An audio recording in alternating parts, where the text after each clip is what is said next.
দেখছি যে এখন যেহেতু নতুন বছর চলে আসছে, তো আপনাদের অনেকেই বিভিন্ন রকম পণ করছেন যে আমি এই করব সেই করব। হ্যাঁ, এটা খুবই ভালো একটা ব্যাপার যে অ্যাটলিস্ট নতুন বছর আসছে, আপনি নিজেকে বদলানোর চেষ্টা করছেন। আমি আপনাদেরকে 5টা খুব ছোট ছোট অভ্যাসের নাম বলে যাই, যেগুলো হচ্ছে করতে আপনার ঠিক এরকম এরকম সময় লাগবে। ঘুম থেকে উঠবো, তখন সাথে সাথে আমাদের বিছানা গুছিয়ে ফেলবো, এবং আমরা ঘুম থেকে উঠে যে কাজটা প্রথমে করবো সেটা হচ্ছে আমরা পানি খাবো।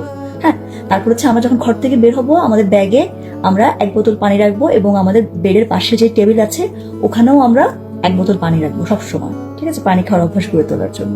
তারপর আমরা বলেছি যে আমরা ডেইলি একটা অন্তত কাজ করব যেটা অন্যের জন্য। আর শেষ যে কথাটা আমরা বলেছি সেটা হচ্ছে যে নতুন কিছু শেখার মধ্যে নিজেকে সংযুক্ত রাখা।